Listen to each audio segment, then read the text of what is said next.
vida já evoluiu.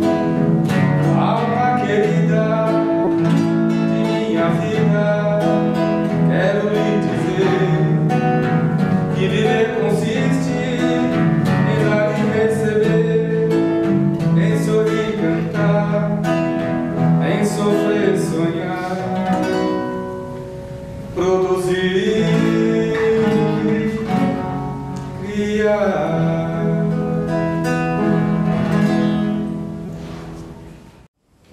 Essa é a nossa Nazaré.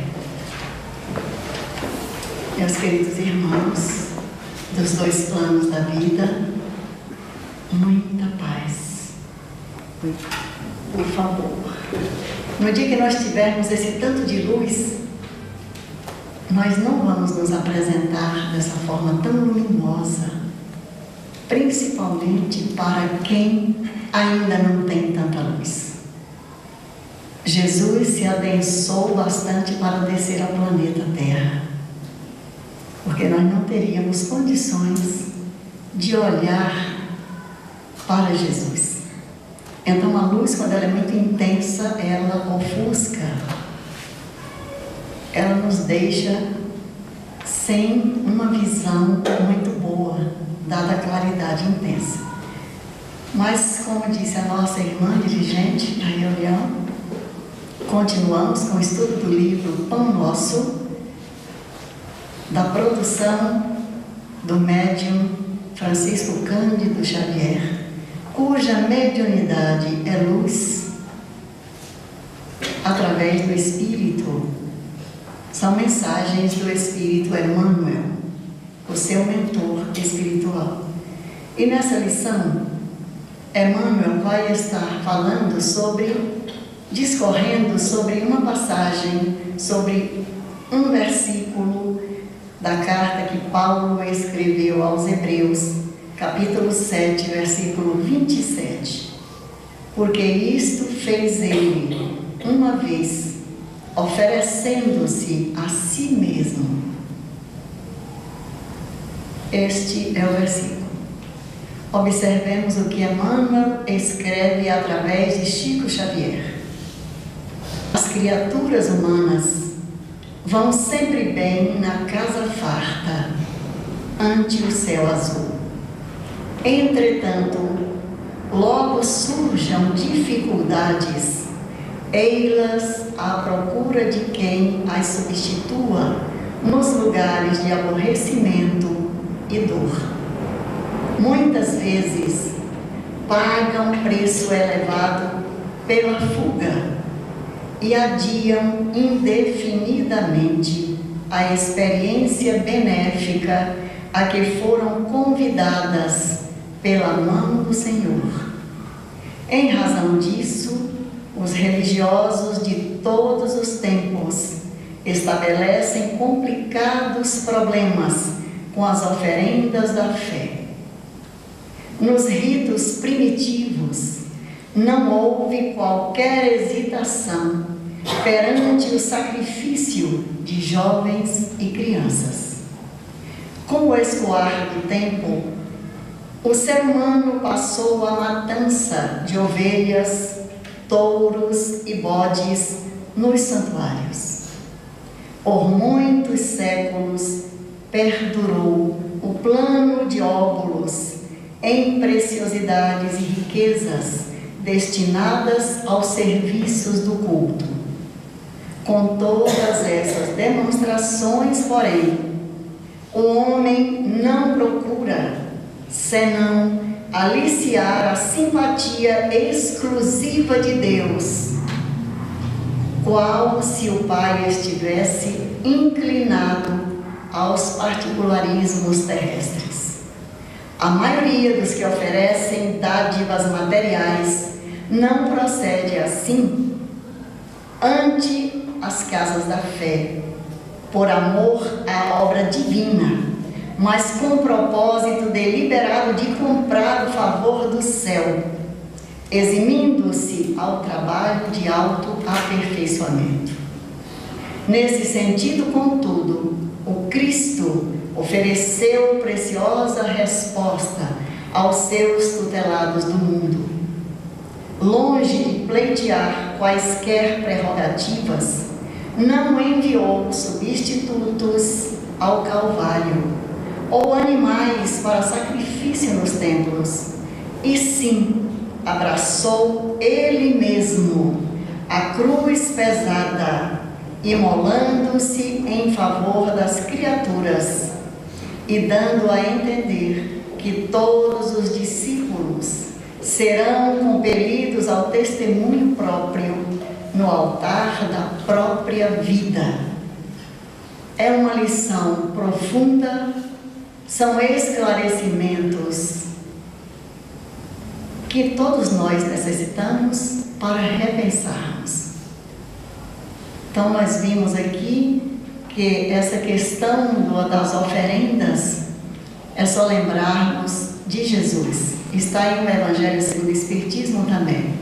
O sacrifício mais agradável a Deus é o título lá onde tem aquela passagem do Evangelho que Jesus fala que quando fôssemos orar e lembrássemos que temos algum aborrecimento, alguma desconfiança, algum mal está havendo entre mim e alguém que seja irmão nosso, parente ou não, a recomendação é, quando for orar e lembrar que tem essas diferenças, deixa ali no altar a sua oferenda e vai primeiro até esse irmão e procure um entendimento, uma reconciliação com esta pessoa ou com estas pessoas. Depois então volte e ofereça aquele tributo à divindade, porque ao tempo de Jesus era muito comum ou era necessário, quando se ia ao templo, levar oferendas. Às vezes eram pombos, como foi dito aqui, sacrifício para oferecer à divindade, como se Deus necessitasse de sacrifício. E no início era o sacrifício de vidas humanas, de crianças, de jovens.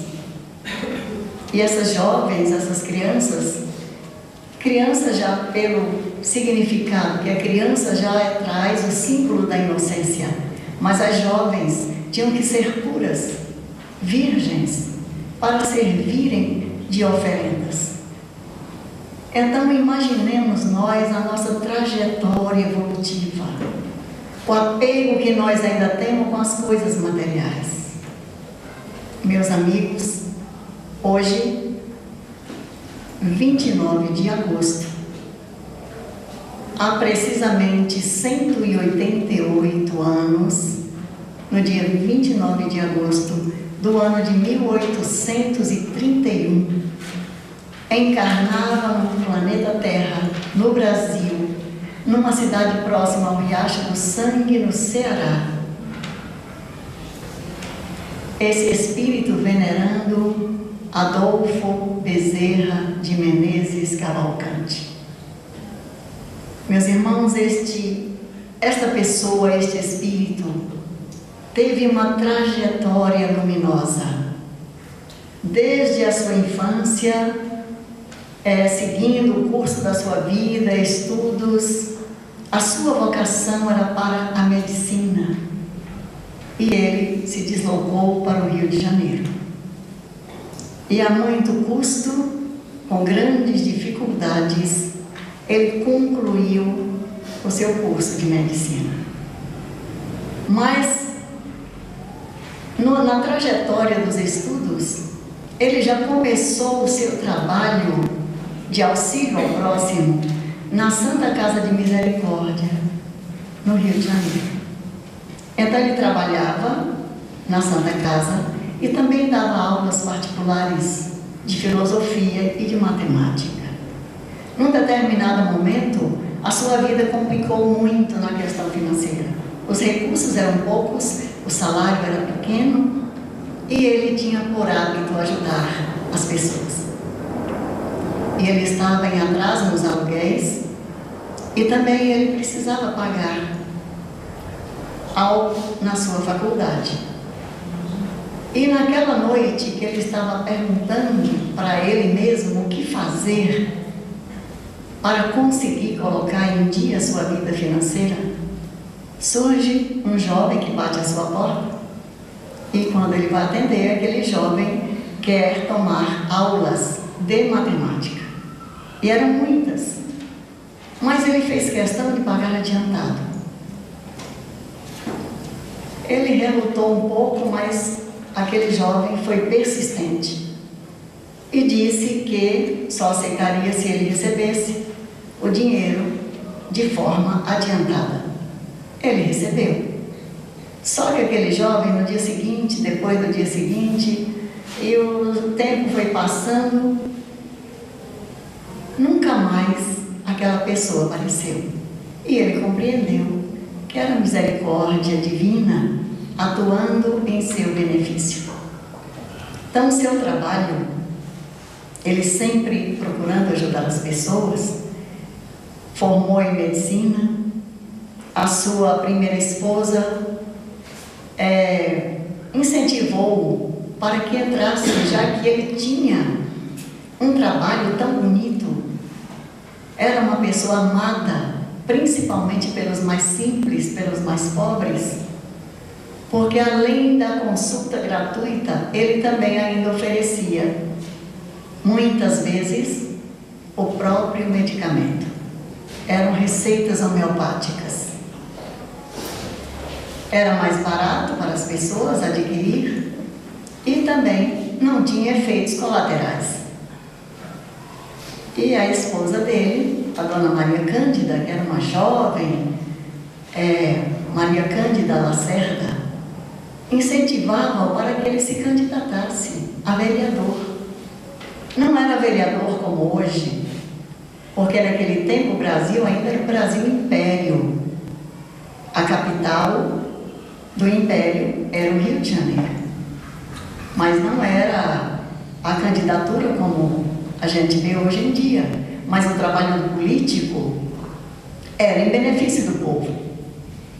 E Adolfo Bezerra de Menezes candidata-se e é aprovado para ser vereador uma vez, duas vezes, depois como deputado pelo Rio de Janeiro, onde ele criou muitos projetos de lei, ou muitas leis. Uma delas nós colocamos aqui porque ele foi um batalhador, sempre pela saúde, pela educação.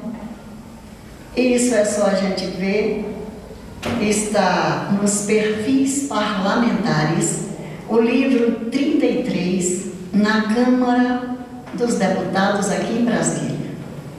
A pessoa que relatou isso, ela leu esses discursos, estas falas, esses projetos de lei do grande político Bezerra de Menezes.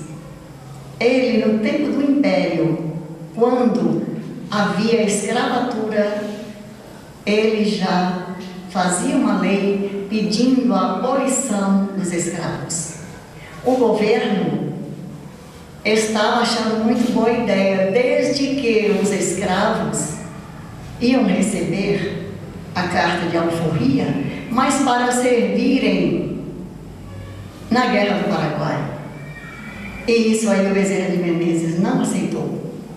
E vai escrever um livro sobre a verdadeira abolição dos escravos sem prejuízo para o país.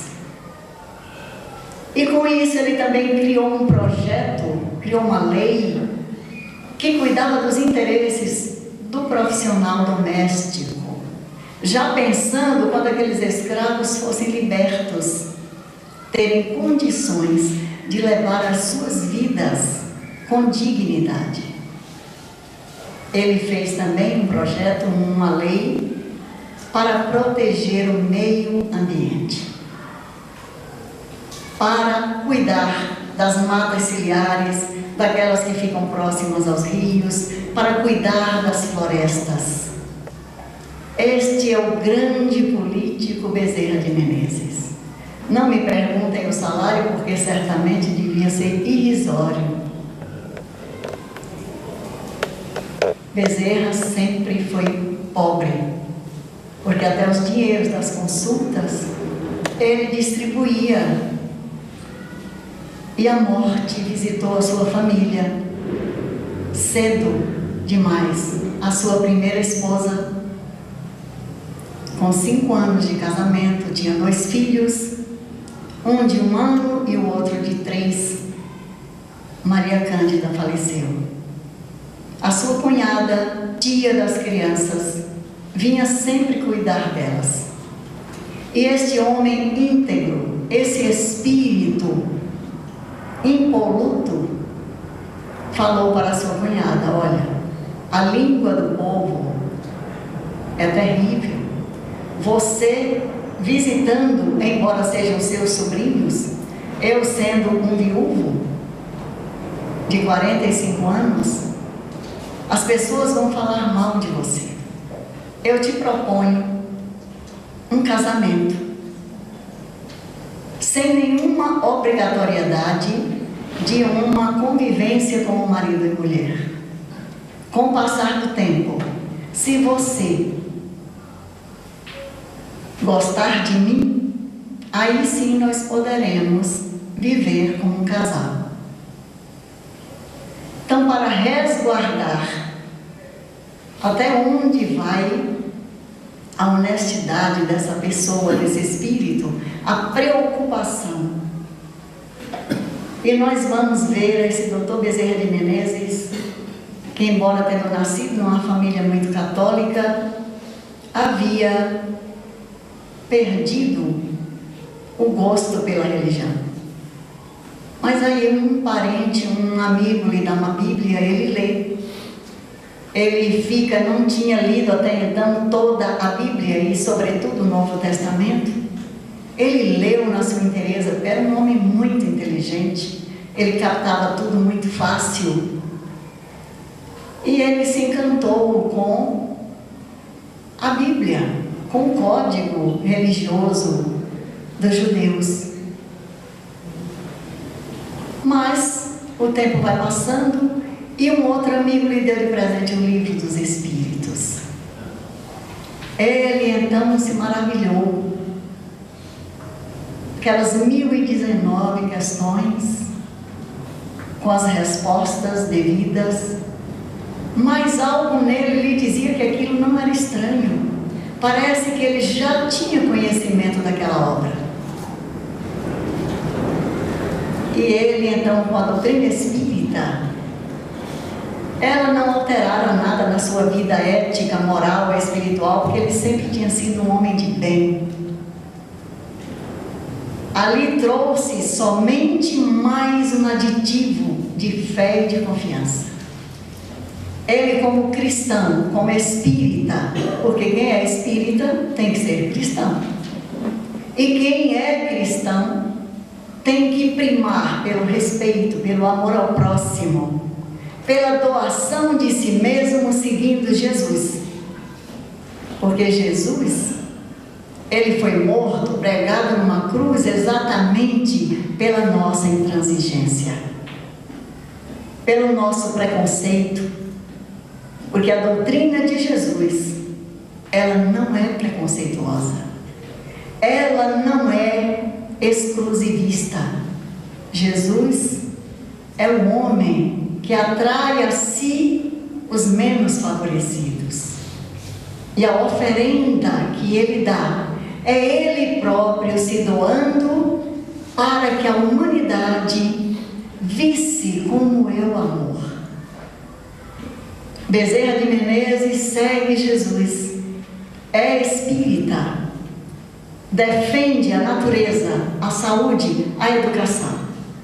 Naquela noite, no seu consultório simples, uma mãe chegava com uma criança pequenina e muito magra. Ele dizia: doutor Bezerra, eu vim aqui porque alguém pediu para que eu procurasse o Senhor. O meu filho está quase morrendo. Eu não tenho medo da morte, mas eu queria que o Senhor salvasse a vida dele.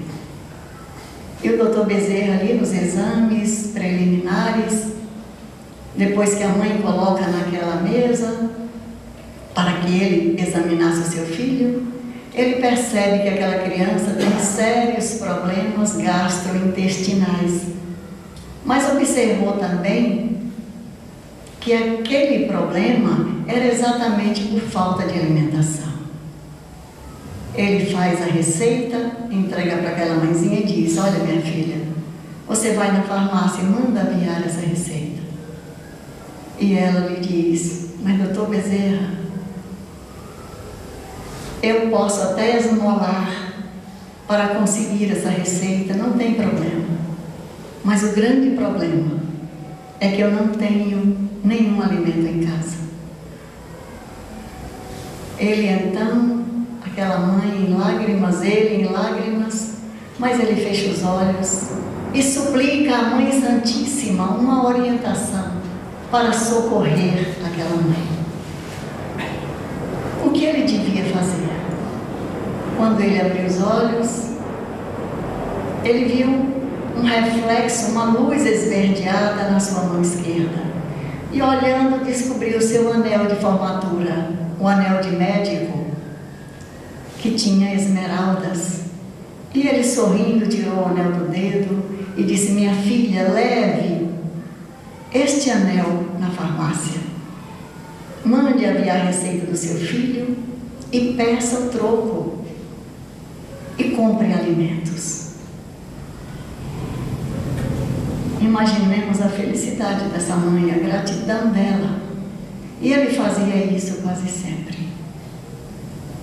Certa feita, ele, que foi presidente da FEB por 2 vezes,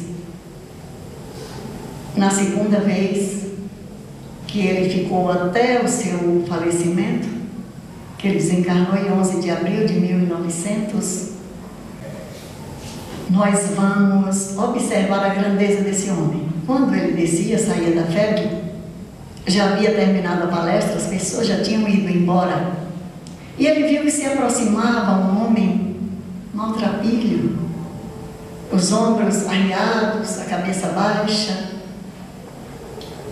e ele, que tem olhos no seu coração, aproximou-se daquele homem e disse: meu irmão, o que é que eu posso fazer para te ajudar? E o irmão disse: ah, doutor Bezerra de Menezes, eu estou adoentado, eu tenho febre, tenho fome e estou desempregado. Em casa deixei a minha mulher e os meus 2 filhos pequenos, todos eles com febre. Como é que o senhor pode me ajudar? Bezerra enfiou a mão no bolso. Ele lembrou que tinha uma moeda, só que não tinha mais a moeda, certamente ele já havia dado para alguém antes. E o que ele fez? Ele perguntou para aquele homem: você acredita na Mãe Santíssima, Mãe de Jesus? E ele disse: sim, doutor Bezerra, eu acredito muito. Eu sempre peço a Maria Santíssima proteção. Então, ele suplicou a Maria que lhe desse uma intuição de como ajudar aquele homem. E a intuição que ele teve foi: meu irmão, eu vou te dar um abraço em nome de Maria. E abraçou aquele homem demoradamente, colocando ali naquele abraço a sua vibração de amor, de auxílio, para que ele tivesse bom ânimo, alegria, esperança. E depois disso despediram-se. Ele foi, os dias passaram, Bezerra de novo, numa determinada noite, saindo da FEB, viu que se aproximava aquele mesmo homem, mas agora era diferente. Ele estava bem vestido, os ombros erguidos, porque quando nós queremos, mesmo não estando bem, nós queremos nos melhorar, devemos ter uma postura mais firme para olharmos a vida como ela merece ser olhada. E naquele momento, o homem já estava se aproximando e lhe diz: Doutor Bezerra, estou aqui hoje para lhe agradecer. Aquele abraço que o Senhor me deu, eu já comecei a me sentir melhor depois. Eu cheguei em casa, eu fiz questão de fazer como o Senhor fez comigo. Abracei a minha mulher, abracei os meus 2 filhinhos, pedi a ela que colocasse água num copo para que nós tomássemos aquela água. Doutor Bezerra, aquela água parece que tinha alimento. E acredite, no dia seguinte, todos nós acordamos sem febre. E tive uma intuição e bati na porta de alguém que se apiedou de mim e me deu um emprego. A minha vida mudou, doutor Bezerra. Eu agora sou um homem feliz. Eis aí uma oferenda, um passe, uma prece, um aperto de mão, um olhar, um sorriso, um afago, um abraço. Que abracemos as pessoas com vontade, com desejo de passar o que há de melhor em nós, porque todos nós, se somos filhos de Deus, temos que ter essa convicção, essa certeza. O que significa a fé, senão a certeza? Esta certeza de que nós somos, sendo filhos de Deus, nós podemos doar o que há de melhor em nós mesmos, em benefício do próximo. Que Jesus, o divino terapeuta, o médico de nossas almas, esteja com cada um. E que hoje, ao passar nos tratamentos, ao receber o passe, ao receber a pintura, possamos receber com esta confiança de que Deus é nosso Pai, é nosso Criador. E Jesus é o médico de nossas almas. Muita paz.